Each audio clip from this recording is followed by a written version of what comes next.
Another exciting episode of the Million Dollar Peddlers. I'm Paper Guy. And I'm Mr. Magazine. And it's BOLO Saturday. I love those days. You do. I do too. Take it away, Mr. Magazine. All right, this may look familiar. G.I. Joe toy. It's a larger 6-inch series that came out recently. These are new in stores, but they're selling for over retail. They go for $20, $30 in the stores. You can double your money on some of the rare figures.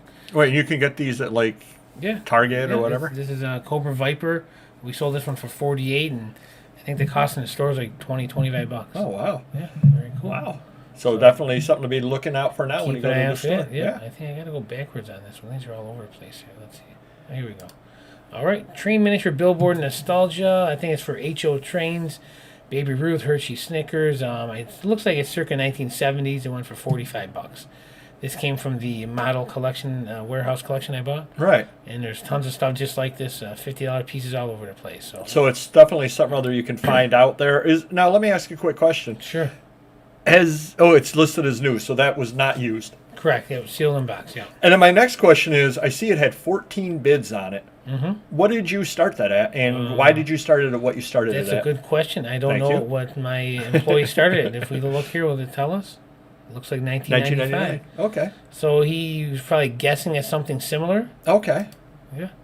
But very cool. See anything, older, unopened train, pieces, go for it. Well, 14 bids, that's awesome. Yeah, very cool. All right. Up here, it has 2017 dump truck and loader self-powered crane sealed in box. Well, the good news is it's sold. Okay. The bad news is I think my employee left some money on the table. Now, usually we sell these on Amazon. There might have been a reason sometimes if it's collectible like new, they don't want you to list it in that category. Well, and there's also 1 or 2 years you can't list on Amazon. Correct. I don't think that's one of the years. It's an earlier one. But generally on Amazon, this is $60 to $70. I haven't looked into it, but like I said, sometimes you can list them on Amazon, sometimes you can't. If this is one that he couldn't, then it would make sense that why he put it. Well, and the other side of it, he did list it as used also, right there. Yeah. And then the other side of it as well is, I'm sure at the $30 you still made money. Yeah, see that little wear in there. Yep. So, it's still new, but like new is probably accurate, but they don't give you that like new there. Yep. All right, next up, we've sold a couple sets of these. These are 1977 Star Wars Topps master set 1 through 5 with 31 stickers. So the stickers are not complete, but most are there. And the sets are in excellent condition, probably like grading like a 6 or 7. Now that's come down a little bit, hasn't it? I think I got $500 for the one that had the C3PO error card and more stickers. And more stickers, so, okay. Yeah, so this might have been $450 if it was complete. Okay. But still, you see these out there, and I got a ton of commons. I've been saving them over the years, and when I pick up more, I just keep building more sets. Right. So yep. It's a smart thing to do if you can find them in bulk. All right, next up. Marvel Submariner, complete 1968, first series by Bill Everett. Oh, wow. It was a run of 74. I've had this for a while. I think they put it up. When did they put it up? We're not going to know, are we? Well, probably about 6 months ago. But it ended up going for the $900, which can't complain on that. I don't know what I paid, but I'm sure I didn't pay $900. That's actually probably not a bad deal either, because you're just over $10 an issue, which granted, some number 72 might be a $6 issue, but you also have number 1 in there and all that kind of stuff. Yeah, definitely. Wow. So, but run is now. Why did you decide to do that in a run?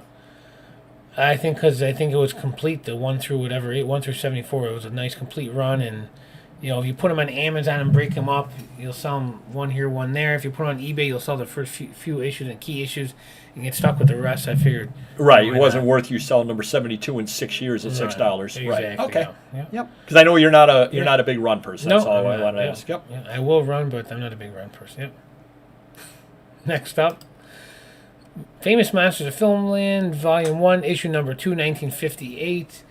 So, not bad condition, very good, maybe even excellent. I had a bunch of people asking me ahead of time, they'll give me $200, they'll give me $200, they'll give me $250. I said, you know what, just bid on it. Wherever it goes, it goes. It went for almost $400. Yep. Can't complain with that. Very nice. Cool. Yep. Nice.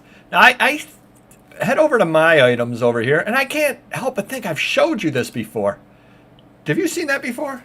Staying alive, It staying alive. does look familiar. Yeah. Maybe I had two of them, or I know that I have shown before home box office booklets, because I remember sitting here talking about that. Got $28 out of that. That's cool. Every hotel in the world had those back in the 80s and 90s. And most of them threw them out. Most of them threw them out. Somebody may have just grabbed one because they were on vacation somewhere, and they just kind of, let me grab this, and they took it along with their other stuff, and you can find it in the travel booklets and all that kind of stuff. And that's folded in half. Yeah. Now, whatever were mint and not folded in half, would you ask 40, 50 on it? I probably would ask a little more, yeah. But I don't think it really makes that big of a difference on that there. Don't be afraid to buy things like this out there. And this is tiny. These are small. They really are small little booklets. Anybody who traveled in the 80s and 90s has seen these 100 times before. They definitely do sell, though. So when you find them out there, you pay about $1 or so on them. And it's 42 years old right now. That is true. But that white suit still holds up. New York Visitor, October 1952. Rodeo, Dale Evans, Roy Rogers, World Series. Got the $36 out of it. Probably because of the Roy Rogers, honestly. I can't think of what else really. I mean, I don't think anybody's going to buy it for the World Series. Yippee again? Yes, some huge people are collectors of Yippee on that over there. You would have seen this. I picked this up at Madison Bachville, and it is in that haul video, so definitely do check that haul video out if you haven't already. But again, you can find things like this out there. They are tourists are the ones that would have had it, would have told everything going on in the city during that week, generally or month. They were brought out weekly or monthly, depending upon the city. You pick these up for about $1. When you see them out there, I buy every one of them because you absolutely never know what might be inside. This one didn't really matter because it was right on the cover. But people do buy them for whatever reason. Somebody was born in New York City in October 1952. They were down there at that time. Their parents had a honeymoon down. Any number of reasons people want to buy these kind of things. So if you can get them for $1 or so, they tend to be long-tailed. This one was not. But just be prepared, but you will make money. This was something that I featured on Instagram. Do check us out if you haven't already at the $1 Million Peddlers. Bing Crosby, Bob Hope, World War II Exhibition Golf Foursome Program, New Orleans, May 1943. How many keywords can you count? Too many. Bing Crosby, Bob Hope, World War II, golf, and New Orleans. Those are 5 different collectible bases that we're reaching with this one item. I think I took $32 on it. It folded in half, cornerware. Something like this condition does not matter. How many of these are out there? 1. Exactly. It opens up, so I did not even give the size on it, but it definitely is a small item over there. But you get a chance to pick something other up like this that hits so many different collectibles, you definitely want to do so. Next up, have you had Pipes and Tobacco magazine? It sounds familiar, but the covers with the pipes, it does not look familiar. Summer 1999, Sherlock Holmes. I listed, gentleman made me a $36 offer right after I listed it. Wow. At auction. Took it, buy, out the door. Look at the condition. It's not even that old. For Sherlock Holmes, it's not old at all. Waviness on issue. So it's actually got waviness on it. The guy offered me $36. I said, let's get rid of this. I bought this at I believe I bought this in Springfield, which if you have not watched that haul video, you definitely want to watch that one as well. But Sherlock Holmes he sells all the time. He sells, and I got an offer on this, like I said, within an hour or so of listing it. So somebody must have Sherlock Holmes as his search comes up, or he has a search for Samuel Gayworth. Could be that as well. Who knows? Yeah. And the last item we have today, the original Transformers sealed VHS tape blockbuster exclusive 2000 Kid Rhino. Now I bought this last year. We were on a kick last year about VHS because things were starting to get graded. Things were going kind of high. Sure. I was at a estate sale, and they had this for $1. Or maybe a flea market. They had it for $1. With that?